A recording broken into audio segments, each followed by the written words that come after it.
Hello, friends, and welcome to another episode of the Reset Button Online. My name is Carlos Alvarez, and I'm here with a very special friend, Kimberly Spikes. Hey. Kimberly Spikes, and everything nice. No, that didn't even sound. That didn't even rhyme or anything. Sugar Kim, and spice. Yeah, Spikes. how are you, spice. friend? I'm doing great. What has this new year brought to you? Where do you find yourself currently? What's going on? You know, I'm really excited about the new year. I'm excited for where I am mentally and with everything going on at work. I feel like it's going to be a great year. I brought you on because I want to talk to you about a very particular subject. And I love it, guys, because when I invite people over to the podcast, I'm like, I'm going to have you in as a guest. What's the topic? I don't know. We're going to know exactly right before we get started. And this is when I told her, like, we're going to be talking about overcoming obstacles. What do you think about that? Yeah, I think that's accurate. I've had a lot of those. Share with us an obstacle, perhaps. Give us an obstacle, and something that you have maybe recently encountered, or an obstacle that you can maybe tell us about so that we can further dissect it. I wouldn't say just something recently. I'll just say in general, over these past almost 10 years now, I've encountered a lot of obstacles just choosing to totally change career paths and really just dive into going to get my cosmetology license and just building a career, being a single parent and a single provider and balancing that with the demands of being a hairdresser, especially in this age of social media. It's been difficult. And so I think I'm What still has been striving. the challenging part? And sorry for interrupting you, but for those of you that don't know, Kimberly is actually a hairdresser at Trademark Salon, where you can find us, and give us a call if you want to experience an amazing. I could somewhat call you becoming a texture specialist, huh? Yeah, I think that's definitely one of my. There. Yeah. Our phone number is 832-717-3422. Give us a ring and make your appointment with Kimberly Spikes. But anyways, going back to the obstacle now as a hairdresser, perhaps, is like, there's a lot of obstacles with being a hairdresser nowadays. And that's a great one for you to even, talk about, because what people don't see is, like, here we are having a podcast, right? And somewhere creating awareness when it comes to resetting people. Right. But also, we're having to be videographers, editors, therapists. I mean, that's a big one. A lot of people do come and they dump a lot on us, many of times. But what other things do we do as hairdressers?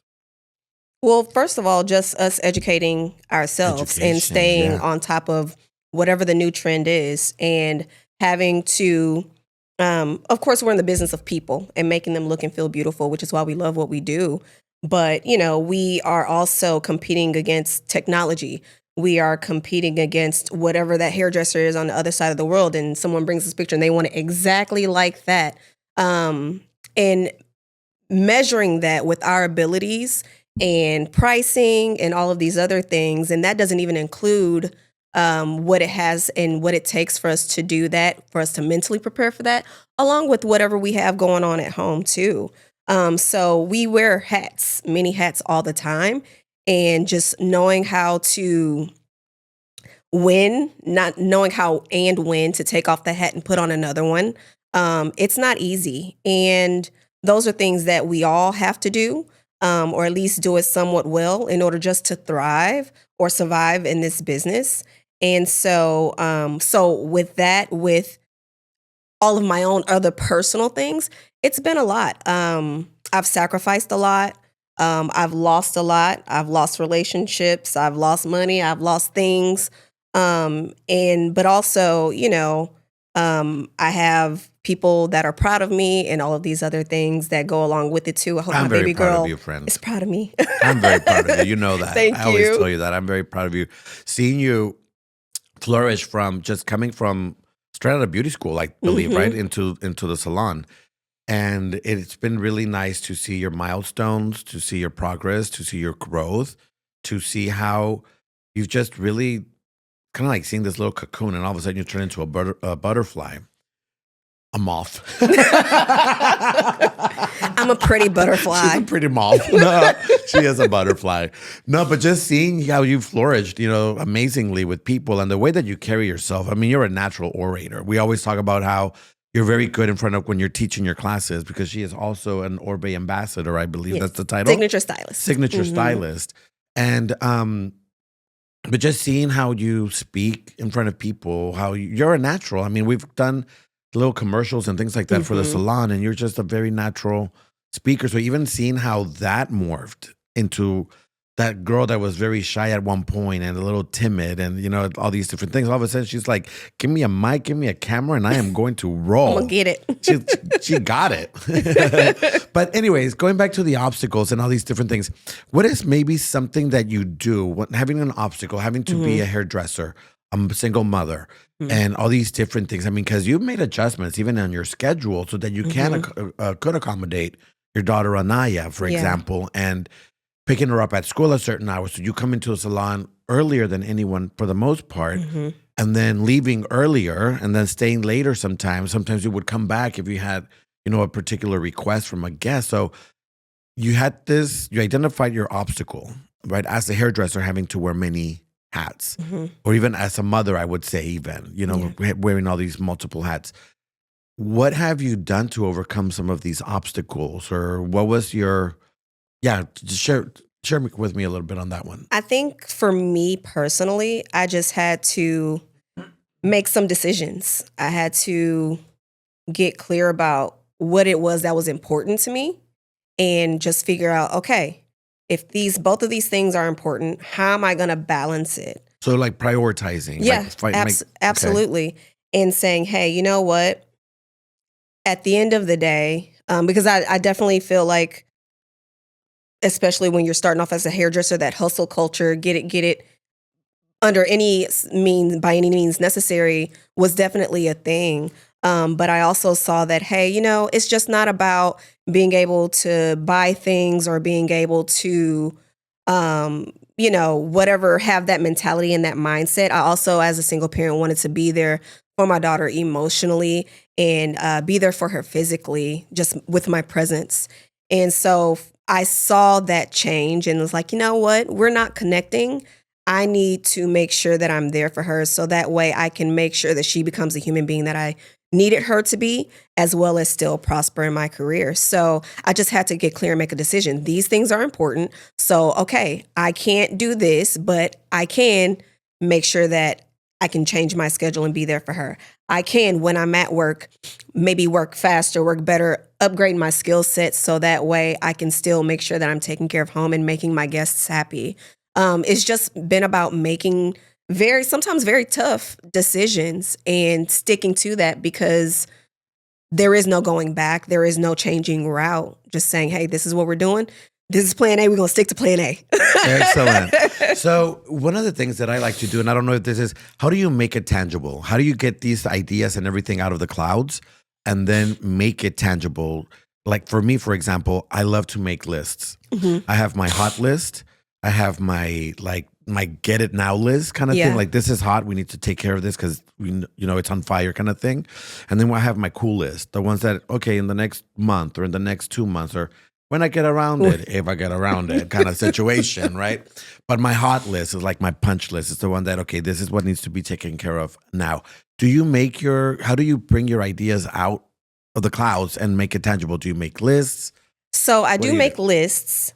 I am still working on getting better at those lists because I can make lists even the list becomes an obstacle sometimes, doesn't it? Checking it off. It's like, I put priority on that little list right now, but I have a couple more days to get around to it and then it doesn't happen or whatever the case is.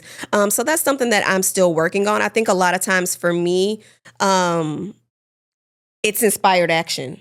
It's like when I feel like the moment is right, or when I'm really pumped up to do something, then I do whatever that is that needs to be done.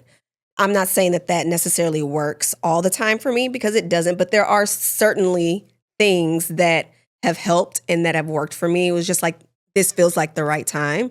So not only do I make lists, I'm getting better about following up on those lists, but I'm really now just really paying attention to my intuition and just following that and knowing like, you know what, this is probably not the best time to do that.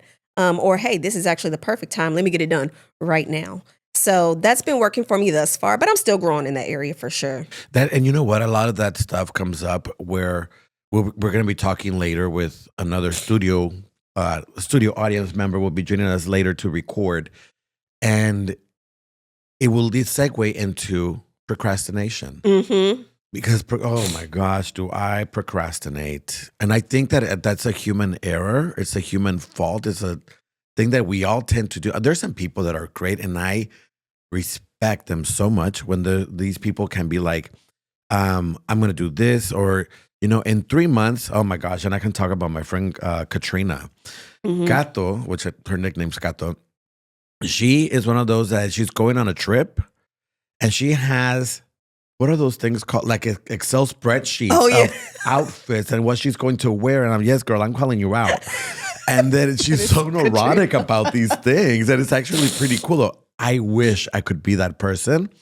As much as I get, I mean, I only get as far as like taking notes on my phone. But having a little bit more of that mentality and not let it become a procrastination or something that you're going to, I'll get to it. To the point that then you forget about it. So you're not really overcoming an obstacle. You're setting it off. Right? It's like you're putting it off to the side. And I think it's very important for all of us to really make sure that we just get it done. To making sure. I think so many times for me with procrastination, so many times I get so anxious about something because I'm thinking about not only that action, but all the other actions that may follow it. And I'm like, I don't want to do that.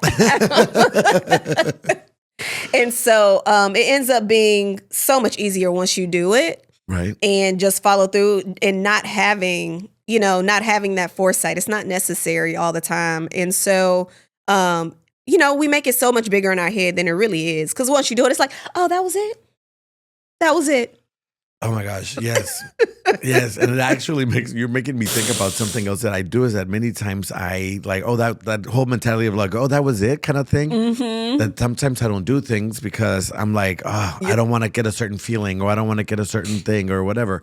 So then that you end up putting something off and not overcoming that obstacle per se. But anyways, one of the things that I love to do or talk about when it comes to overcoming obstacles is also something that I had to start doing. Like once we overcame an obstacle, it's not so much on let's pick up another one to another problem to find a solution for. Mm-hmm. I started living in the moment and giving myself the grace, which is something that I learned from you actually, is that enjoy it. Like you overcame something, give yourself the grace to be in that moment, submerge yourself in the moment. And reward yourself or be proud of yourself for overcoming something. My language of love is gifting. Mm-hmm. Everybody knows that. I love to gift. I love to give experiences. I love to give tangible goodies. I love buying shoes. I love doing that because that's my language of love. Yeah. And so what do you do to reward yourself when you do find yourself overcoming an obstacle? That's actually something that I've had to work on, and I'm still working on. It's so funny. This was a couple years ago when I first got the opportunity to do Fashion Week with Orbe. And I told my family in our little group chat, and my brother was like, I hear you, go have fun, go do what you do, but remember to enjoy it. Because I'm definitely a person, like if I'm focused, I'm focused. And it's like, okay, I got that done. What's the next thing? So I think that I'm still working on that. Are you somebody that tackles things with the blinders on? Kind of like the horses when they put the blinders? I don't see anything else. That's where we're going. That's where we're headed. Which is a gift and a curse for real. That is definitely a gift and a curse all on its own. My blinders are like that. Mine are completely peeled back. So I'm always like, that's where my ADHD kicks in, right? But anyways, go ahead and continue. But that hyper focus is real. And so a lot of times I have forgotten to really enjoy the things that I have accomplished. I think now within these maybe past couple years, because I've accepted the growth in myself and I actually see myself or am working to see myself how other people may see me, just like you're like, you've grown so much and I hadn't been able to see that in myself before. So just constantly working on that, I'm like, hey, I am reveling in that. Like I am just going to sit back and actually accept and be proud that I did something and I did something well. And I may not be 1000% the best at it, but I did it to the best of my ability and know that, that I completed it. So one thing that I do, what I really love now, and I've sent you those pictures and things like that. I love the Memories app on my phone. Oh my gosh, I love that. That is one of my most favorite things because it brings me back to a certain place. And they're so random too. I don't know. So random. And you know what? The funny thing is that sometimes these little memories come up right when you needed to be reminded about something. It's kind of like the universe throwing. I mean, yes, it was Steve Jobs also doing his, his thing. But I think that the algorithm, however, I don't know how, I know sometimes it kind of goes by day, like today, 10 years ago, you did this or something like that, right? I get random stuff. But mine are so random, and I'm like, oh, maybe it's the date, or maybe it's this. And sometimes it was just something that I needed clarity with or about. And I don't have a particular instance of a picture that came up, but sometimes like, oh, I wish I would, blah, blah, blah. And then all of a sudden, it's kind of like the universe is like, hey, remember. Yeah. Like it's just a little snippet, right, on the pictures. But that's a great reminder. Like that. I really loved when I got that picture of you in the airport when we all went to New York. And I sent you that. You're like, and it was the funniest, most random picture. But I really loved it just because it made me remember the trip and it made me think about all the things that we did as a team and all of those things that we accomplished with the classes that we were there and we took and how much I was like really proud of the work that I did and all of that. So it's just those small little moments and those little tidbits, even just going back like quarter by quarter, going through maybe my notes or my photos and just being like, hey, I'm proud. Like, hey, I did this, I will tell you one of the things that I love that I kind of have fallen off the wagon on this one for a couple of weeks now. But even when I first attempted doing the reset button a couple of years ago, pre-pandemic, and here we are, unfolding from a pandemic and all these different things and whatever not. And I will be referring to things that we used to do in the past. But one of the things that I absolutely enjoyed doing that I need to get back to doing was journaling. I still have, oh gosh, and people would find this out. Like Marcela Fasan, for example, gave me this beautiful leather that I only write on it like once every, 3-5 months or so. Yeah. But because I don't want to run out of space, to be honest with you. Yeah, it's like I love that journal. It's beautiful. Thank you, Marcela. I still have my journal. She gave it to me at least 5 years ago, if not longer. Yeah. It's got to be longer. But anyways, journaling is a great way also for me, kind of like doing the whole thing with the Apple phone that it shows you, a little memory. That has become my memory. Yeah. And God knows I have a horrible memory. And many, many times I'm like, oh, I forgot about blah, blah, blah. I will go back. There was one that I read not too long ago, and I was living in my apartment before I met my husband, before I was not even a hairdresser yet. And I lived with one of my cousins, and we were just being silly, being in my early 20s. Yes, there was colored TV back then already, just because I get told by William, who's like, are you coming out of the dinosaur era? He's like, was there Technicolor back then? Or yes, there was. Yes, William, he's part of our live studio audience today. But anyways, where was I going with this? So just a journal. Yeah. And I went step by step as to what we did that night. I'm like, I'm surprised that I'm still alive some days. But just the fact that I was able to relive it because they were my own words. They were my own thoughts. And at that moment, it was like, oh gosh, I used to have so much fun doing this. I used to have so much fun dancing. I used to have so much fun, whatever. And that is something that I love to do. As a matter of fact, is Sal. We always talk about this, in one of the previous podcasts with Sal, with Pato, we were talking about how I do all these things, but he's really good about recording them and videoing them. That the next day I'm like, oh my gosh, my back is hurting. It's like, well, I'm surprised you can even walk now, because look at what you were doing last night. So he's kind of in a way become my memory. But journaling, for sure, that's what I was, just to circle it in back, is journaling. Do you do any of that kind of stuff? I do, not consistently. And It's every hard. time It's hard to stay consistent with that kind of well, stuff. that, and then I have different journals for different things. And every time I fall off with journaling, I'm like, maybe if I go buy a new journal, I'll be inspired again. So you will I have start a big journal. stack of beautiful journals, and I'll get like halfway through them, and I'm like, okay. But as far as like going back to rereading them, I can be honest, like I have not reread them as often as I probably should. Listening kind of to you now, there have been times where I've gone back and reread stuff, but not as often as I should. And You consistency should. is definitely something that I still have to grow as a person. I think I've gotten better, but there's still definitely room for improvement. And so just getting back to journaling would be, I know for me would be great. Well, in a way, what we do in journaling is that we are laying down the obstacles that we're facing, Mhm. whether it be life, whether it be professional, whether it be, in any situation. Journaling, in a sense, is us just recounting our obstacle, Right. right? So it could be a really good way for us to make it tangible. One of the things that I always say is like, write it down, put it on your phone, put it somewhere. So I've made myself a little folder on my phone that is Mhm. called my thoughts. You know those thoughts at night or an obstacle or something, that pops into your mind. That's what keeps us up at night many, many times. It's like the trial, It's and you running go and you're through. just going and you're Mhm. replaying, whether it be a fight with somebody, and you replay it's like, oh, I should have said this, or I didn't hurt them enough. I probably should have said this, or whatever the case may be. Right at that point, Yeah. whatever, anytime that I have that episode of like I'm just replaying things over and over and over in my mind, I love to just write them down. It doesn't matter what it Mm. is. So it's like my list from the night before.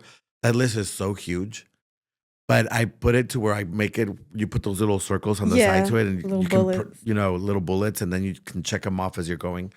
But I like to have that continuous list too because it reminds me where I was or what I was thinking in a Mm. particular time, and what is taking my sleep one day may not be what will be taking my sleep the next. I don't know if that makes any sense, Yeah. but I do like to make things a little more tangible that way because these obstacles, I mean, it could be something super silly, right? Or it could be something monumental on Mhm. how to overcome. It's like overcoming an obstacle can be a fear. It could be, all Mhm. these different things. For me, excuse me, for me recently, I was just in New York a couple weeks ago at the beginning of the year, Yeah. and it took me 5 minutes to get in an elevator. 5 minutes at the academy. I Uh-huh. was at the academy and at the Cow Salon Academy in New York. And it took me 5 minutes to muster up the courage Right. to get in the elevator.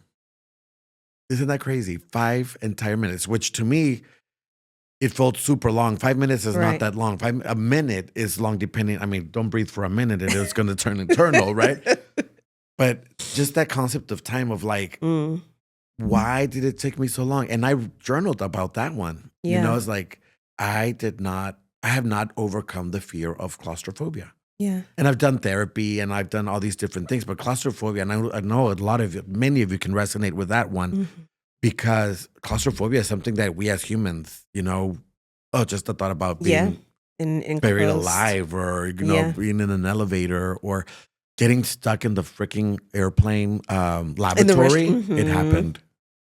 It happened to me once. No, it didn't. And guess Oh what? no. That door, which is paper thin, became the biggest boulder in my mind. Like Yeah. I'm never going to be found. It was Yeah. awful. Like, and this is it. I'm gonna have to go through the toilet and climb Oh out of the my plane. God. Like I was trying to plan out my escape, like some sort of, I don't know, It was like Catch Me If You Can. like a James Bond movie. Yeah, Catch Me If You Can, one of those things. And I'm like, holy crap, it's like nobody's ever gonna find me. But Yeah. those aren't mind blocks, they're just total roadblocks, but it is But the way that my it gets, obstacle. yeah, and that's still a very real obstacle. That's still a very real thing to overcome. But just thinking like it took me 5 minutes. I know you're thinking like it took me 5 minutes to get on that elevator when I would have been up there and ready to go in 30 And seconds. I mean, things that people do on the daily and not even think about Yeah. was my obstacle. That was the biggest hurdle of the day was getting into that in the elevator. Mm-hmm. And I don't know why sometimes it's super prominent, I guess you could say, or like it really affects me. And there's some other days I just jump in there, not even think about it. Now, there are things that I do when I get into an elevator. Do you know that? No. Oh my gosh, Tim is always like, Pray? there you go. What? Well, there's always prayer because Jesus knows I'm going to need him in the event that door opens, and not onto a floor. But I always have to have water with me. So I always Okay. have a bottle of water. I always have my cell phone. Okay. I always have a battery pack, like a charger. Little survival kit. And I have a lorazepam. That should have started with that one. Yeah, I should have started with that one, but I do. I mean, when we go to Vegas, God knows that, or many of you know that Tim and I enjoy Las Vegas. Mm-hmm. But those casinos, Yeah. they have a lot of floors. Yeah. So You don't have a choice. Anytime I get on those elevators, if I'm by myself, Yeah. that's my little survival kit. Like I don't go into an elevator without those. Yeah. Even if I'm going in the airport and I know I'm going to have to throw it away, I'll try to chug it before I go through security. But I know I have to buy a bottle of water before I get into an elevator. It's crazy. It's a little psychosis, I guess. But that's a very real way to manage a reoccurring obstacle, right? Like, I Right. think that's great. It's like, okay, here we are. Here's a problem. I haven't really solved the problem yet, but here's something that I can do every day right. so that I can manage it and move forward. So I think that's really cool. It's not I don't know necessarily if it's solving. cool or if it's You're managing a little it, right? creepy. It's a little creepy that I have to get into elevators with all these things like check, check, check. Do you have any little silly idiosyncrasies like that? Like that is present themselves as an obstacle for you? That presents themselves as an obstacle for me. I can't think of any. I probably do. There probably definitely is a couple of things that I might do. I'm not sure. I'm gonna give everybody a little call to action. I want for you guys, whenever this podcast gets posted and wherever it is the comments, or if you made it this far in our podcast, write down some of the little idiosyncrasies or an obstacle that you guys may be facing. And maybe we can make it a group discussion, right? And we can all go back and comment. And also, by the way, don't forget to comment, like, subscribe, Yes. please. But anyways, Kim, I think that you have done amazing at overcoming obstacles. Thank you. I mean, personally, not to air out any of your stuff out there, but you overcame personal obstacles. Mhm. Monumental. I remember one in particular with a person, and just the way that you handled yourself in that situation, right? And we are going to talk about that eventually because I think that you can shine light for many women Yeah. on things like that you have overcome. Pardon me. But just seeing how you can address or you see the obstacle and just seeing how you overcome it. It could be Yeah. something as big as Mount Fuji or something as little as an anthill or something like that. But no matter what, I think that you always have a very singular way of doing things. And I don't know why I started singing the song in my head. Singular One sensation. Singular sensation. That is the beauty of being ADHD and having a little bit of that in my head. I always say that I wish I could sell tickets to my mind, but I don't know if you could ever come back. I don't know if I want that. You'll be coming out of there just in a straight jacket and rocking yourself back and forth. Kim, thank you so much, friend, for being with me on this Thank you for episode of The having me. Reset Button. Any closing words for our listeners, viewers? Yes. No matter where you are currently, where you see yourself, keep going, keep pushing. It literally is one step and one foot in front of you. Don't look back. If it takes you burning the bridge, burn the bridge, but keep pushing. You can get everything that you desire. I love that. I absolutely love that. Kim, thank you so, so much. And guys, there you have it. Our friend Kimberly sharing a little bit of light on how to overcome some of these obstacles overcoming obstacles. And just remember, just like she was saying, whether it takes burning a bridge, burning a building, burning whomever, just don't burn another person. That's not advisable. We're going to put a little disclosure underneath. We're not advising don't for burn you people. to burn anybody.